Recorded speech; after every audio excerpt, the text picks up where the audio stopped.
계획서를 작성할 때 제일 중요한 거 빠지지 않고 들어가는 게 있습니다. 뭐냐면 교육 목표를 잡는 거예요. 이것을 가르칠 때 이 수업을 들었던 이 대상들이 학생들이 이 수업을 들음으로 어떠한 결과를 기대하는가, 어떠한 변화를 기대하는가, 이제 그것이 바로 교육 목표인데 우리 교회 다음 세대 공동체 교육 계획 안에도 교육 목표가 있습니다. 몰랐죠? 한번 띄워 보여 주실래요? 목사님이 이제 긁어왔어요. 네, 우리 높은 또 우신교회 다음 세대 공동체 운영 기획안 이렇게 해서 교육 계획서가 짜여져 있는데 두 번째 목표란에 어떻게 돼 있냐 잘 들어봐요. 우리 높은 또 우신교회 다음 세대 공동체의 교육 목표는 영아기부터 청소년기까지 다음 세대 공동체 안에서 자라난 아이들이 먼저 하나님을 배우고 그리고 하나님을 만나고 하나님의 뜻을 발견해서 하나님이 보내신 곳에서 하나님의 나라를 세워가는 그리스도인이 되게 한다가 교육 목표입니다. 훌륭하지 않나요? 네. 우리 친구들이 20년 동안 우리 교회에서 태어난 친구들이라면 우리 친구들이 거의 한 20년 동안 높은 두 우신교회 다음 세대 공동체 안에 머물게 되는데 꼬마 누리, 키즈 누리, 틴즈 누리를 졸업하기까지 20년이 걸쳐져서 이 다음 세대 공동체를 자라나는 동안 우리 아이들이 하나님을 배우고 그 속에서 하나님을 만나고 나를 왜 부르셨는지에 대한 소명을 발견해서 그 자리로 돌아가 그리스도인답게 하나님의 자녀답게 살게끔 하는 게 높은 뜻 우신교회 다음 세대 공동체의 교육 목표라는 거예요. 그 교육 목표가 딱 있는데 나를 한번 돌아보세요. 그 교육 목표가 지금 잘 되고 있는지, 나를 볼 때는 실패한 것 같은지, 끝나고 나갈 때 목사님의 교육은 실패한 것 같습니다. 아직 끝난 건 아니니까요. 그래요. 그런데요, 목사님이 어쨌든 이 높은 또 우신교회의 다음 세대 공동체 교육을 책임지고 있는 사람으로 목사님에게는 한 가지 더 또 뚜렷한 그리고 간절한 교육 목표가 하나 있습니다. 우리 친구들이 이 높은 또 우신교회를 다닌다면 다른 교회 아니고 우리 교회의 다음 세대들이라면 이런 고백들이 우리 친구들에게 있었으면 좋겠다 하는 간절한 뚜렷한 하나의 교육 목표는 이거예요. 뭐냐? 짜잔. 뭐냐면 교회를 그려보라고 할 때 이렇게 그려내는 거예요. 사람을 그려내는 거예요. 우리가 교회입니다라는 생각들, 그런 우리 친구들이 그런 고백을 갖는 친구들이 되게끔 하는 것이 이제 목사님의 이제 목표인데요. 옛날에 목사님이 어릴 때 주일학교를 다닐 때는 도화지를 나눠주면서 뭐 교회 그리기 뭐 이런 거 많이 했었어요.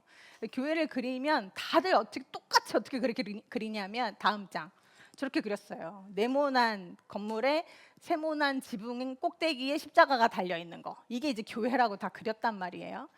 그런데 목사님이 커 오면서 특히 높은 뜻 교회의 사역을 한 20년 넘게 하면서 목사님 안에 바뀌게 된 그리고 고백하게 된 교회의 정의는 이것이었어요. 교회는 건물이 아니다. 교회는 건물이 아니다.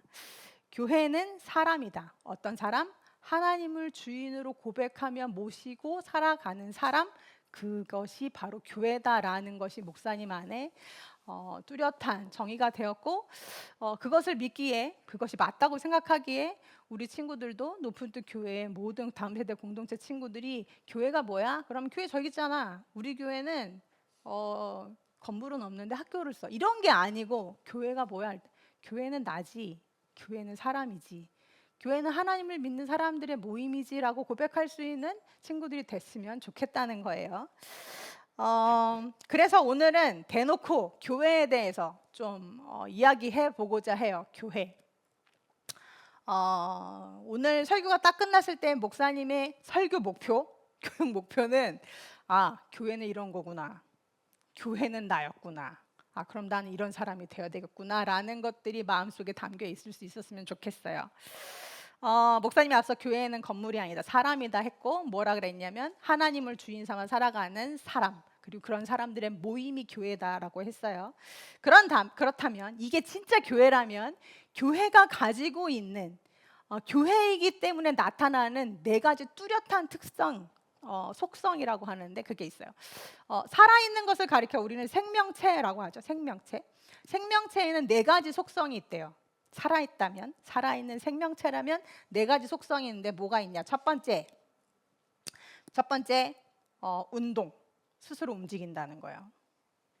그죠? 돌멩이가 움직이지 않잖아. 움직이나? 네, 스스로 계속해서 움직이는 거, 자력으로 움직이는 거. 두 번째 운동 다음에 성장, 자란다는 거예요. 몸이 크고 키가 크고 자란다는 거예요. 세 번째는 뭐냐면 적응. 어떠한 변화되는 환경 속에서 계속해서 맞추어 살아가게끔 적응하며 산다는 거지. 그리고 네 번째는 생식이라고 하는데 자기와 닮은 객체들을 계속해서 만들어내는 것이 이것이 이제 생명체의 네 가지 속성이래요. 이것처럼 교회도 뭔가 이 교회가 가지고 있는 교회라면 나타나는 뚜렷한 특징, 속성이 네 가지가 있는데 오늘 이제 그걸 좀 배워보려고 한다는 거예요. 6학년 친구들 따라오기 어려울 것 같아요. 그렇다고 고등학교 친구들도 이해하기 쉽지는 않지만 이해하지 못할 이야기도 아니에요. 진리는 통하기 때문에 오늘 그래서 우리 친구들이 교회의 네 가지 속성에 대해서 내가 교회라면 우리가 당연하게 우리에게서 나타나야 할 그 네 가지 속성에 대해서 좀 기억할 수 있는 시간이 됐으면 좋겠어요. 따라해 볼까요? 통거보사 통거보사 이렇게 딱 우리 친구들 이제 뭐 중간고사 열심히 봤잖아요. 막 앞글자만 따서 외우잖아요. 네, 통거보사 이게 교회의 네 가지 속성이에요. 첫 번째는 통일성이에요. 통일성. 교회라면 나타나는 첫 번째 특징은 통일성이래요. 무슨 말이냐? 통일성은 곧 하나다라는 뜻이에요. 하나다. 우리는 우리의 주인이신 하나님 한 분을 섬기잖아요. 그렇죠? 우리를 하나 되게 하신 예수님 안에서 우리 모두는 하나가 되었다라는 뜻인 거죠. 고린도전서 12장 12절에서 13절 말씀에 이렇게 나와 있어요. 같이 한번 읽어볼까요? 시작. 몸은 하나이지만 많은 지체가 있고 몸의 지체는 많지만 그들이 모두 한 몸이듯이 그리스도도 그러하십니다. 우리는 유대 사람이든지 그리스 사람이든지 종이든지 자유인이든지 모두가 한 성령으로 세례를 받아서 한 몸이 되었고 모두 한 성령을 마시게 되었습니다. 무슨 뜻이냐? 목사님에게 머리도 있고 팔도 있고 뭐 다리도 있고 뭐 입도 있고 다 있지만 이게 하나잖아요. 그것처럼 우리 제각기 여기 모여 있는 80명의 사람들은 다 다른 기능과 다른 존재들이지만 이 하나님 안에 붙어 있기 때문에 우리는 한 공동체고 한 몸이다라는 뜻인 거예요. 전혀 상관없는 남남이 왜 그렇죠? 우리는 하나님 안에서 한 몸이기 때문에 그래요. 한 공동체가 됐기 때문에 그래요. 그것이 뭐라고요? 통일성이라는 거예요. 재미있는 얘기 하나 알려드릴게요. 집사님들 혹시 들어보신 적 있으실지 모르겠지만 목사님의 에피소드. 목사님의 리즈 시절은 대학교 4학년 2학기.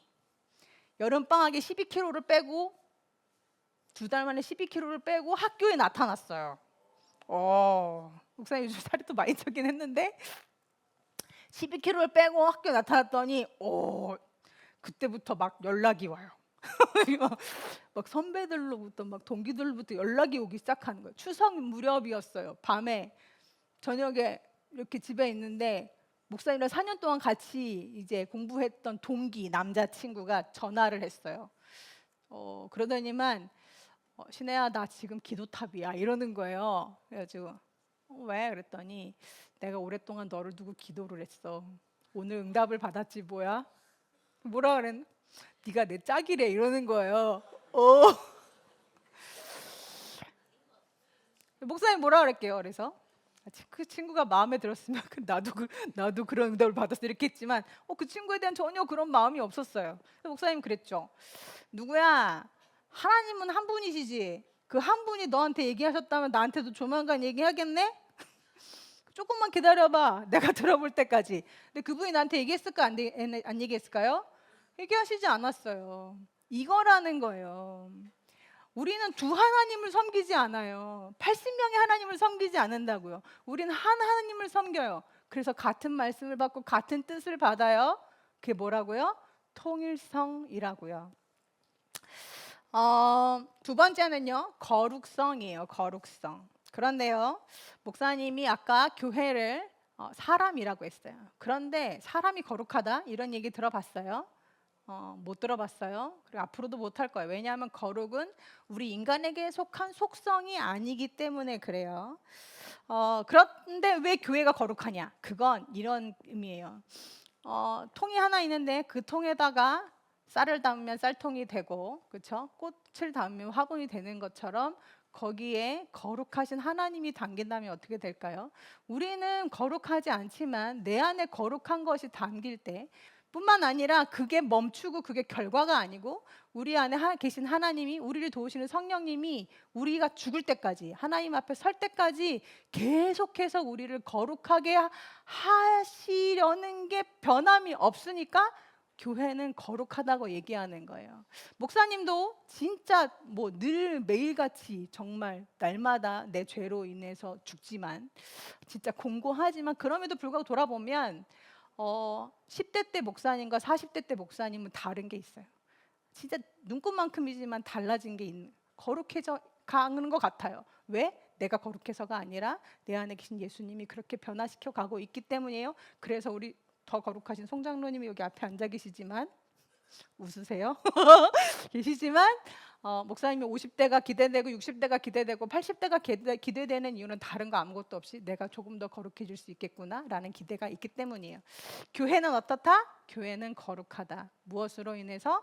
우리 안에 계신 예수 그리스도와 우리를 거룩하게 해 가시는 성령님으로 말미암아 우리는 거룩하다 인 거죠. 데살로니가전서 5장 23절 24절의 약속의 말씀이 이렇게 있습니다. 같이 한번 읽어보겠습니다. 시작. 평화의 하나님께서 친히 여러분을 완전히 거룩하게 해주시고 우리 주 예수 그리스도께서 오실 때에 여러분의 영과 혼과 몸을 흠이 없이 완전하게 지켜주시기를 빕니다. 여러분을 부르시는 분은 신실하시니 이 일을 또한 이루실 것입니다. 이 일을 또한 이루실 것입니다 라고 말씀하고 있어요. 오늘 우리 친구들이 함께 읽은 데살로니가 전서 2장 11절 12절 말씀에도 보면 이 바울이 전혀 상관이 없던 데살로니가에 가서 그 말씀과 복음을 전하는데 그 이유가 무엇이라고 나와 있냐면 이들을 거룩하게 하시고 하나님의 나라와 영광에 이르게 하시는 하나님께 대하여 합당하게 살아가게 하시려고, 다시 말해서 거룩하게 하시려고 바울을 데살로니가 교회에 보냈다라는 말씀이 기록되어 있습니다. 그리고 그에 맞게 때로는 혼내기도 하시고 때로는 격려하기도 하시고 위로하기도 하시면서 그렇게 말씀으로 교회를 거룩하게 해가시고 계시다라는 거예요. 네, 이렇게 해서 통일성, 거룩성에 대해서 알아봤어요. 이제 두 가지가 남았어요. 세 번째 뭐였지? 통거, 보편성. 세 번째는 이제 보편성에 대해서 할 겁니다. 보편성은 한마디로 누구나 가능하다, 누구도 예외가 없다라는 뜻이에요. 하나님의 자녀가 되는 데는 어떤 특별한 자격 요건이 필요 없다, 어떤 능력이 필요가 없다라는 뜻인데요. 하나님께서는 오히려 다음과 같이 말씀하시죠. 목사님 읽어볼게요. 예수께서 그 말을 들으시고 말씀하셨다. 건강한 사람에게는 의사가 필요하지 않으나 병든 사람에게는 필요하다. 너희는 가서 내가 바라는 것은 자비요 희생제물이 아니다 하신 말씀이 무슨 뜻인지 배워라. 나이는 의인을 부르러 온 것이 아니라 죄인을 부르러 왔다라고 말씀하고 계세요. 이 앞에서 오늘 들어올 때 교회가 되기에 그런 자격이 될 만한 사람들을 어떤 객관적인 지표로 점수를 매겨서 들어오라고 한다면 여기에 들어올 사람은 아무도 없어요. 하지만 교회의 보편성이라는 건 예수님이 그럼에도 불구하고 그 모든 사람들에게 그 가능성을 열어두시고 기회를 주셨기 때문에 우리 모두가 이 안에서 지금 하나님을 예배하는 교회가 되어 있다라는 사실이죠. 그리고 마지막으로는요, 사도성이에요. 사도성은 한마디로 무슨 뜻이냐면 사도성은 교회는 말씀 위에, 사도들이 전해주신 말씀 위에 세워져야 된다라는 뜻이에요. 에베소서 2장 20절 말씀인데요. 같이 한번 읽어보겠습니다. 시작. 여러분은 사도들과 예언자들이 놓은 기초 위에 세워진 건물이며 그리스도 예수가 그 모퉁이 돌이 되십니다. 아멘. 네, 우리 친구들이 오늘 또 읽었던 데살로니가전서 2장 8절 말씀에 보면 바울이 데살로니가 교회에 전해줬던 게 뭐냐, 목숨을 걸고 전해줬던 게 뭐냐, 그 수고를 하면서 전해줬던 게 뭐냐 하면 딱 하나, 그건 말씀이라고 나와 있어요. 왜냐? 교회는 말씀의 기초 위에 세워진 게 교회이기 때문에 그래요. 교회에선 관계도 중요해요. 하지만 관계는 밖에 나가면 수많은 그 관계 위에 세워진 모임들이 많이 있어요. 친목회, 뭐 동호회 이런 거 있잖아요. 내가 좋아하는 거 위에 세워진 건 교회가 아니에요. 엄밀히 말하면 무엇 위에? 말씀 위에 세워진 것만이 교회라는 뜻이에요. 이렇게 교회의 교회됨, 우리는 무엇을 교회라고 하느냐? 네 가지를 배웠어요. 첫 번째 뭐라고요? 통일성. 우리는 한 하나님을 섬긴다. 여기에 내가 하나님이 아니고 다른 이상한 신을 섬긴다 면 네, 통일성이 결여된 교회이겠죠. 두 번째, 거룩성. 우리 친구들이 지금 거룩하지 않아도 상관없어요. 내 안에 예수님이 계시다? 그러면 거룩한 거예요. 그리고 그분이 우리 친구들을 더 거룩하게 계속해서 만들어 가실 거예요. 세 번째, 보편성.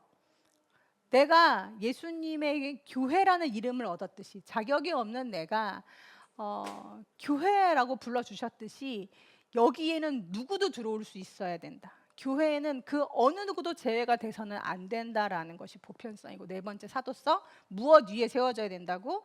너희들의 관계 위에? 아니, 분명한 그리스도의 말씀, 하나님의 말씀 위에 너희들의 삶이 세워질 때 그건 교회고, 그 기초가 말씀이 아니라면 교회가 아니라는 말씀이에요. 이 네 가지 속성에 비추어 봤을 때 그럼 나는 교회인가?